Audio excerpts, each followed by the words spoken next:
Hello a very very warm welcome. तो आज हम देखने जा रहे हैं डाइस के जो क्वेश्चंस पूछे जाते हैं एग्जाम में उनकी क्या ट्रिक्स है। तो जल्दी जल्दी से देख लेते हैं कि जो डाइस के क्वेश्चन पूछे जाते हैं उनकी क्या ट्रिक्स है, यानी कि हम किस तरह से उसको इजीली सॉल्व कर सकते हैं।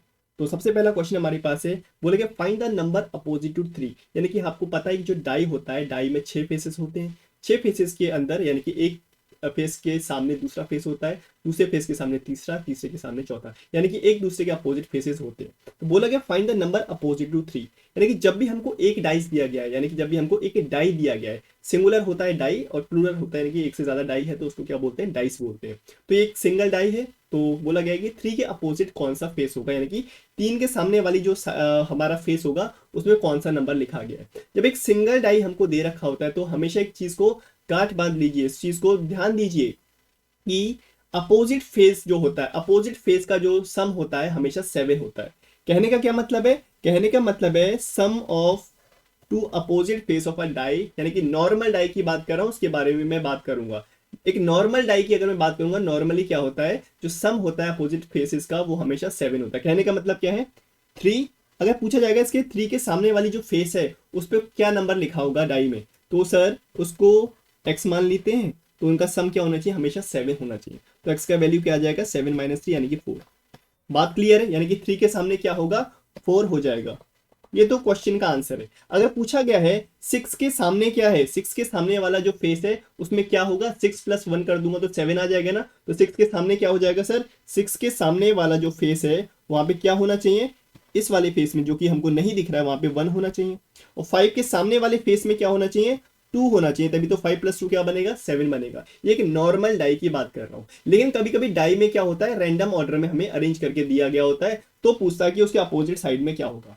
लेकिन तब हमको 2 डाई दे रखे होंगे या 2 से ज्यादा डाई हमको दे रखी होंगी। जरा देखिए क्वेश्चन में क्या बोला गया, find the number opposite to 6। यानी कि 6 के अपोजिट वाले फेस में क्या आएगा, ये हमसे पूछा गया है। अब आप ये मत कहना यहाँ पे कि 6 + 1 कर देंगे तो 7 हो जाएगा, यानी कि इसके सामने 1 होगा। लेकिन 1 तो हमको यहाँ पे दिख रहा है, ये रैंडम अरेंजमेंट्स है, ठीक है, किसी के सामने कुछ भी हो सकता है, यहाँ पे नॉर्मल डाई की बात नहीं कर रहा है। अगर 6 के सामने हमसे पूछा गया तो ध्यान से देखिए, 2 डाई है हमारे पास, एक डाई में लिखा है 1 3 6 2 1 5। तो मैं क्विक मेथड यानी कि शॉर्ट ट्रिक बताता हूं आपको किस तरह से करना है। दोनों डाई में देखिए कॉमन नंबर जरूर होगा, अगर कॉमन नंबर नहीं है तो उसको निकालना बहुत ही मुश्किल है।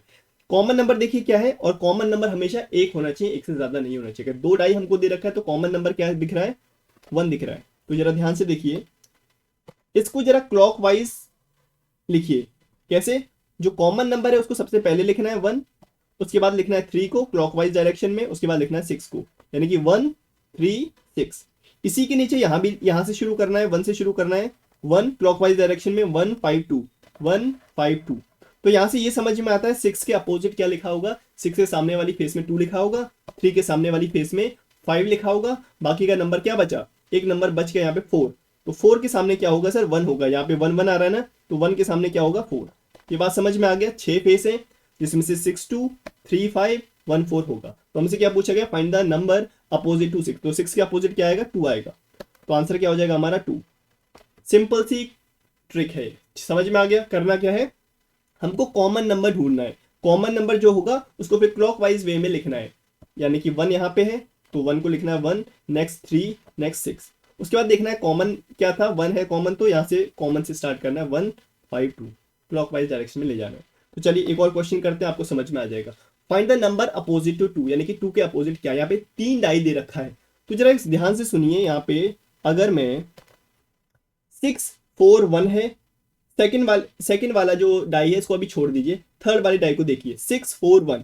अगर मैं देखिए 6 4 1 और यहाँ पे क्या लिखा है 1 2 4, यहाँ पे देखिए 1 और 4 है, यहाँ पे 1 और 4 है। अगर मैं यहाँ से 4 से स्टार्ट करूँ, यहाँ पे क्लॉकवाइज डायरेक्शन में 4 1 6 4 1 6, यहाँ पे अगर 4 से स्टार्ट करूँ तो क्या हो जाएगा 4 2 1 4 2 1। यहाँ पे सर दो नंबर्स कॉमन है, 4 भी कॉमन है और हमारा 1 भी कॉमन है। क्या कभी ऐसा हो सकता है 1 के अपोजिट 2 हो और 1 के ही अपोजिट 6 हो, ऐसा कभी हो सकता है, नहीं हो सकता है। तभी मैंने आपसे कहा कि हमेशा एक कॉमन नंबर होना चाहिए, एक से ज्यादा नहीं होना चाहिए। यहाँ पे एक से ज्यादा कॉमन आ रहा है, 4 4 1 1। तो क्या करूंगा, 1 और 3 नहीं लूंगा, मैं क्या करूंगा 1 और 2 लूंगा, यानी कि इन दोनों डाई को मैं लूंगा। जरा ध्यान से देखिए, इन दोनों डाई में देखिए एक चीज कॉमन है, क्या, 6 कॉमन है, 6 यहाँ भी आ रहा है, 6 यहाँ भी आ रहा है, बाकी के नंबर्स अलग अलग है। तो 6 से मैं स्टार्ट करूंगा क्लॉकवाइज डायरेक्शन में, जरा देखिए 6 देन 4 देन 1, 6 देन 4 देन 1। तो उसके बाद क्या है, उसके बाद है 6 से स्टार्ट करूंगा यहाँ से 6 3 5 क्लॉकवाइज डायरेक्शन में 6 3 5। तो आपको बात समझ में आ गया, 6 6 दोनों जगह कॉमन था ना। अब बाकी के जो नंबर्स हैं, इसका मतलब 4 के सामने 3 होना चाहिए, 1 के सामने 5 होना चाहिए, तो बाकी का नंबर क्या बचा, 2 बचा। 2 के सामने क्या होना चाहिए, 6 होना चाहिए। 6 और 2 आमने सामने होने चाहिए। तो क्वेश्चन में क्या पूछा गया है, find the number opposite to 2। तो 2 के अपोजिट क्या हो जाएगा, 6 हो जाएगा, यानी कि 2 के सामने क्या होना चाहिए, 6 होना चाहिए। और 4 के सामने क्या होगा, 4 के सामने होगा हमारा 3, यहाँ पे 3 होगा। और 5 के सामने क्या होगा, 1, यानी कि 1 के सामने इधर 5 होगा। तो क्वेश्चन तो ये पूछा गया था ना, 2 के सामने क्या है, तो 2 के सामने क्या है सर, 6 हो जाएगा। तो क्लॉकवाइज डायरेक्शन वाला जो मेथड है, ट्रिक है, आपको समझ में आया होगा मुझे उम्मीद है। तो ऐसी ट्रिक्स के लिए आप फॉलो करिए आईएफएस सरकारी नौकरी यानी कि आईएफएस एसएससी को। तो चलिए मिलते हैं अगली नेक्स्ट ट्रिक्स के साथ, तो बने रहिए आईएफएस के साथ। तो तब तक के लिए thank you so much and happy learning.